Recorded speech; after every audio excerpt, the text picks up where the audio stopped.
Amal tahun 2026 ini, wah bener-bener ada revolusi total di peta kekuatan broker saham Indonesia. Ada pergeseran yang luar biasa besar. Dan sebentar lagi kita akan bedah datanya bareng-bareng buat lihat siapa sih raja baru yang telah lahir ini. Halo para investor saham di channel Wawasan Cerdas. Senang banget bisa ketemu lagi sama Anda semua untuk ngebongkar data-data paling krusial di pasar modal kita. Oke, kita langsung aja ke intinya ya. Saya mau tanya nih, menurut Anda siapa sih yang sekarang duduk di tahta sebagai broker dengan nilai transaksi paling gede di Indonesia? Jawabannya mungkin bakal bikin Anda kaget. Sebelum saya sebut namanya, coba deh lihat dulu angka ini. 124,69 triliun rupiah. Ini bukan main-main loh. Ini adalah total nilai transaksi yang dicatat sama sang juara baru cuma di periode awal Januari 2026. Gila kan? Nah, angka segede tadi itu jadi penanda jelas kita udah masuk ke era yang baru. Peta kekuatan yang lama? Wah, udah nggak berlaku lagi. Selamat datang di peta yang baru. Dan inilah dia jawabannya. Di peringkat pertama, dengan kode broker XL ada Stockbit Sekuritas Digital dengan total transaksi 124,69 triliun rupiah. Mereka berhasil menyalip raksasa BUMN, Mandiri Sekuritas atau CC yang harus puas di peringkat 2. Diikuti oleh broker asing UBS, lalu ada Mirai dan Maybank. Sekarang gini, kemenangannya Stockbit ini bukan sekedar menang tipis-tipis aja. Pergeseran yang terjadi itu benar-benar luar biasa besarnya. Coba kita lihat, seberapa jauh sih bedanya. Grafik ini ngejelasin semuanya. Lihat deh, jurang pemisah antara peringkat 1 dan 2. Selisihnya itu hampir 35 triliun rupiah antara Stockbit dan Mandiri Sekuritas. Angka ini benar-benar ngerusak dominasi lama, di mana kan biasanya yang ada di puncak itu kalau bukan sekuritas BUMN, ya sekuritas asing. Ada yang bilang pasar modal itu ya perang duit. Nah, data ini nunjukin dengan sangat-sangat jelas di mana perang itu lagi dimenangkan dan yang paling penting kemana aliran dana terbesar itu lagi bergerak. Ada satu poin krusial lagi, yaitu jatuhnya Mirai Asset atau YIPI ke peringkat 4. Kita semua tahu kan, selama bertahun-tahun mereka itu juaranya segmen retail. Turunnya mereka ini bisa jadi sinyal adanya perpindahan basis investor retail secara besar-besaran. Jadi apa sih sebenarnya resep rahasia atau formula kemenangannya Stockbit? Kok bisa mereka melesat secepat dan sejauh ini? Nah, yuk kita bedah lebih dalam lagi. Biar makin kebayang kekuatannya, coba deh kita bandingin langsung sama rival digital terdekatnya, Ajaib Sekuritas alias XC. Perbedaannya jomplang banget. Stockbit di peringkat 1 dengan 124 triliun, sementara Ajaib ada di peringkat 9 dengan cuma 34 triliun. Selisihnya itu hampir 4 kali lipat. Ini bukan kebetulan loh. Ini jadi bukti nyata kalau ekosistem social trading yang dibangun Stockbit lewat fitur stream mereka terbukti jauh lebih efektif buat dorong transaksi dan bangun komunitas yang loyal ketimbang kompetitor-kompetitornya. Dan yang paling menarik ya, ini soal transformasi persepsinya. Kalau dulu mungkin Stockbit dianggap broker buat retail receh, sekarang lihat deh data net buy-nya 3,78 triliun rupiah. Ini bukti kalau mereka udah berevolusi jadi magnet buat arus uang gede, termasuk dari kalangan institusi. Oke. Setelah kita lihat semua data ini, pertanyaan terpentingnya sekarang adalah apa artinya semua ini buat Anda, buat kita sebagai seorang investor. Jadi, ada 3 poin penting nih yang bisa kita pegang. Pertama, XL alias Stockbit itu raja baru di pasar, titik. Kedua, ekosistem kali social trading mereka itu terbukti jadi formula kemenangan yang ampuh. Dan ketiga, ini yang paling penting. Artinya, arus dana besar sekarang lagi deras-derasnya ngalir lewat platform mereka. Jadi, dari analisis singkat kita barusan, sekarang kita punya gambaran yang jelas banget soal di mana uang dalam jumlah super besar itu lagi berputar di pasar modal kita. Pertanyaan berikutnya, kan setelah kita tahu di mana, sekarang bagaimana cara kita mengikutinya dengan cerdas? Nah, itu akan kita bongkar habis-habisan di bahasan selanjutnya, di mana kita akan bedah strategi follow the money, gimana cara optimalkan fitur broker activity, dan gimana caranya biar nggak kena jebakan transfer. Pernah nggak sih kepikiran kemana ya uang-uang gede, smart money, atau ya uangnya bandar itu lari? Nah, hari ini kita bakal bongkar habis salah satu fitur paling sakti di Stockbit buat ngelacak jejak mereka. Kalau Anda pengen tahu cara follow the money di bursa saham, jangan kemana-mana. Yuk kita mulai. Di pembahasan kita yang lalu, kita kan udah sama-sama lihat gimana Stockbit dengan kode brokernya XL itu benar-benar jadi penguasa pasar. Jadi hari ini kita nggak lagi nanya apa itu Stockbit, tapi kita bakal jawab pertanyaan yang jauh lebih penting. Gimana caranya kita bisa ikut numpang di gelombang raksasa ini biar cuan? Oke, kita mulai dari dasarnya dulu ya. Ada satu perubahan penting banget yang dilakuin Stockbit, dan perubahan inilah yang jadi kunci kenapa kita harus kasih perhatian lebih ke fitur broker activity sekarang. Coba deh perhatiin layar sekarang. Di sebelah kiri itu versi yang dulu. Fiturnya ngumpet, harus dicari-cari dulu di dalam menu lain. Nah, sekarang lihat yang kanan. Versi kini, fiturnya jadi ikon utama, langsung ada di depan mata. Pesan dari Stockbit ini jelas banget. Ini bukan sekedar ganti baju, ini adalah sebuah pernyataan strategis. Terus, kenapa mereka ngelakuin ini? Jawabannya simpel, karena Stockbit itu ngerti banget pasar Indonesia. Di sini, bandarmologi atau ilmu ngintipin bandar itu bukan lagi pilihan, tapi seringkali jadi kebutuhan pokok.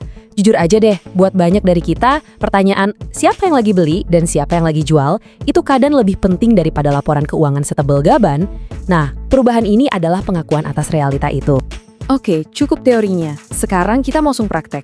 Mengingat XL ini pemain paling gede, gimana sih cara kita pakai fitur ini buat jadi detektif dan ngelacak kemana triliunan rupiah mereka itu ngalir? Biar kebayang skalanya, lihat angka ini. Cuma dalam waktu 23 hari perdagangan di awal tahun, net buy atau pembelian bersih lewat XL aja itu tembus 3,78 triliun rupiah. Saya ulang ya, 3,78 triliun. Ini bukan lagi aliran dana biasa, ini udah kayak tsunami uang. Jadi, ngikutin jejak mereka itu bukan pilihan lagi, tapi sebuah keharusan biar kita bisa survive. Nah, triliunan tadi perginya kemana aja? Layar ini, nih peta harta karunnya. Di sisi yang biru, kita bisa lihat para paus atau whales lagi pesta pora, ngumpulin saham-saham kayak Bumi dan BBCA. Tapi di sisi yang merah, para hiu lagi pada jualan saham kayak BBRI sama ADRO. Intinya, fitur ini ngasih kita intipan langsung ke medan perangnya para raksasa. Sampai sini kelihatannya fitur ini sempurna banget kan? Wah, tapi tunggu dulu, hati-hati. Ada satu celah, satu kali blind spot fatal di data ini yang bisa ngejebak kita kalau nggak waspada. Anggap aja ini sisi gelapnya. Nah, ini dia biang keroknya. Gini deh, bayangin Anda punya duit di dua bank A sama bank B. Kalau Anda pindahin duit dari A ke B, itu kan bukan transaksi jual beli kan? Cuma pindah rekening. Nah, hal yang persis sama berlaku buat saham.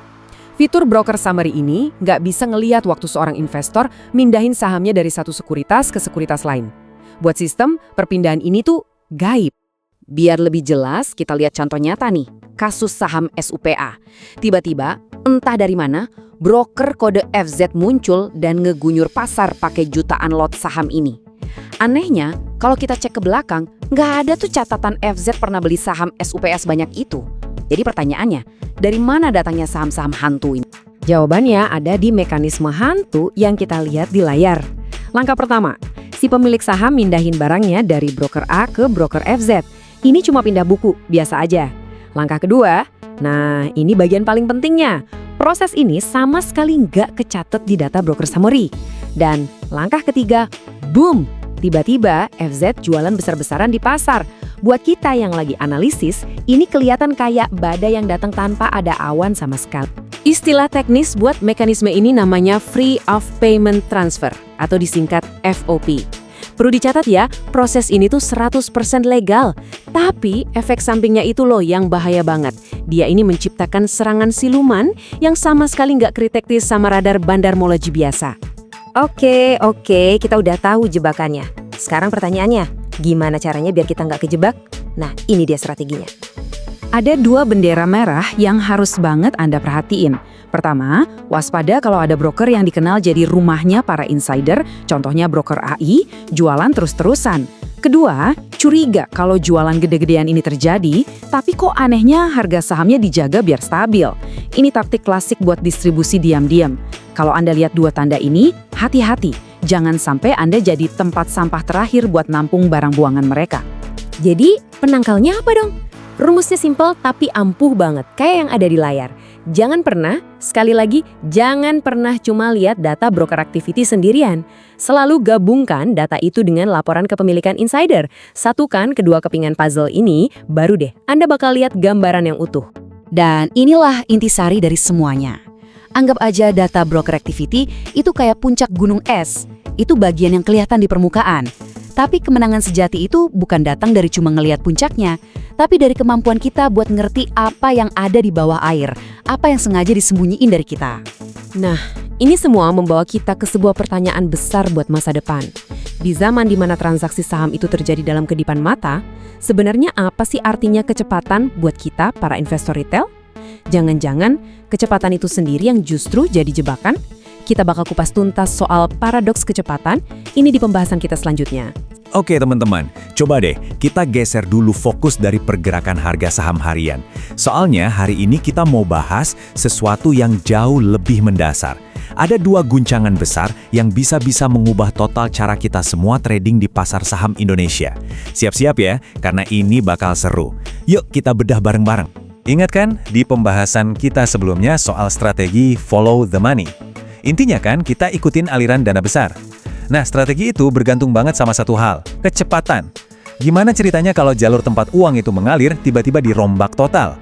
Nah, ini dia titik awal dari dua guncangan yang bakal kita dalami. Guncangan yang pertama ini, jujur, agak ironis. Ini semacam paradoks. Kalau Anda pakai broker yang paling besar dan populer di Indonesia, Anda pasti mikir, wah, layanannya pasti paling top. Tapi tahu nggak, kenyataannya, bisa jadi order Anda malah jadi yang paling lambat. Loh kok bisa? Mari kita lihat alasannya. Coba lihat angka ini. 124,69 triliun rupiah. Gila kan?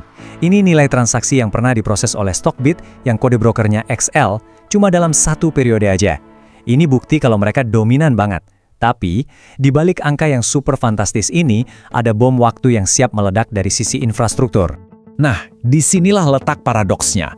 Bayangin aja, ada jalan tol menuju mesin transaksi bursa yang namanya JATS. Kalau di broker yang super rame, jalan tolnya itu kayak lagi musim mudik. Macet parah, antriannya panjang banget. Sementara itu, di broker sepi, jalan tolnya lengang. Hasilnya, ya jelas order Anda bisa melesat lebih cepat. Nggak perlu ikut antri di tengah kemacetan di juta. Jadi, ini tuh bukan lagi soal perang fitur aplikasi yang keren-kerenan. Buat raksasa kayak Stockbit, pertarungan sesungguhnya itu soal kecepatan dan stabilitas server. Kalau mereka gagal, para traders yang hidupnya bergantung pada selisih sepersekian detik, kayak institusi besar atau para scalper, mereka nggak akan pikir dua kali buat pindah ke broker yang lebih sepi, demi dapat keunggulan itu. Oke, kalau masalah kecepatan tadi itu ibaratnya gempa dari dalam negeri, sekarang kita ngomongin tsunami yang datang dari luar. Ancaman kedua ini jauh lebih fundamental. Coba deh kita berandai-andai sejenak. Apa jadinya kalau pemain sekelas Robin Hood dari Amerika tiba-tiba masuk ke pasar Indonesia? Biar kita semua paham ya, ancaman sebenarnya itu bukan soal aplikasi baru dengan desain yang lebih cantik atau lebih canggih. Bukan. Ancamannya itu adalah model bisnis yang benar-benar merusak yang mengacak-acak cara broker selama ini cari untung. Yuk kita bongkar mesin di baliknya. Nah, ini dia jantung dari ancaman itu. Sebuah mekanisme yang namanya Payment for Order Flow atau disingkat PFOF. Ini adalah rahasia dapur di balik aplikasi yang bisa nawarin trading gratis atau nol komisi, tapi tetap bisa untung gede. Gampangnya gini deh, waktu Anda pencet tombol buy atau sell di aplikasi yang pakai model PFOF, order Anda itu ternyata nggak langsung lari ke Bursa Efek Indonesia. Malah, broker Anda menjual order Anda itu sebagai data berharga ke pihak ketiga, yaitu para market maker raksasa. Coba kita ikutin alurnya ya, biar gampang. Pertama, Anda pasang order di aplikasi yang komisinya 0. Kedua, bukannya ke bursa, broker Anda malah menjual info order Anda itu ke market maker. Ketiga, si market maker ini bayar ke broker Anda. Dan keempat, disinilah sulapnya terjadi. Market maker mengeksekusi order Anda, tapi sambil ngambil untung dari selisih harga yang super tipis. Jadi saat Anda merasa trading gratis, produk yang sebenarnya dijual adalah, ya data order Anda itu sendiri. Kedengarannya brilian banget kan? Nah, disinilah masalah terbesarnya muncul. Model bisnis yang super inovatif dari Silicon Valley ini, kalau dibawa ke sini, bakal langsung nabrak tembok peraturan pasar modal Indonesia yang udah kokoh banget. Slide ini nunjukin kalau dunia aja terbelah soal PFOF. Di Amerika, legal asal transparan. Di Eropa, sebagian besar melarang karena dianggap ada konflik kepentingan. Nah, kalau di Indonesia gimana? Aturan kita sekarang ini super jelas. Semua order wajib dikirim langsung ke mesinnya bursa, yaitu JATS. Artinya, model PFOF ini secara fundamental ilegal di Indonesia. titik. Jadi, untuk bikin PFOF ini legal di Indonesia, perubahannya harus gede-gedean. Ini bukan cuma soal minta izin ke OJK, ini harus mengubah Undang-Undang Dasar Pasar Modal. Artinya butuh lobi politik tingkat tinggi yang melibatkan DPR, Kemenkeu, BEI, dan semua pemain besar. Perjuangannya berat dan panjang banget. Sekarang, kita coba berandai-andai lagi. Gimana kalau perjuangan lobi itu ternyata berhasil? Kalau PFOF diizinkan, ini bukan lagi sekedar persaingan biasa. Ini bisa jadi peristiwa tingkat kepunahan yang mengancam hampir semua broker lokal yang kita kenal sekarang. Ini ngebawa kita ke pertanyaan kunci dari sumber kami, yang sebenarnya mewakili kegalauan seluruh industri sekuritas lokal. Apakah sekuritas lain akan menerima saja? Ya, jawabannya udah pasti, tentu saja tidak. Ini urusan dapur ngebul atau enggak loh.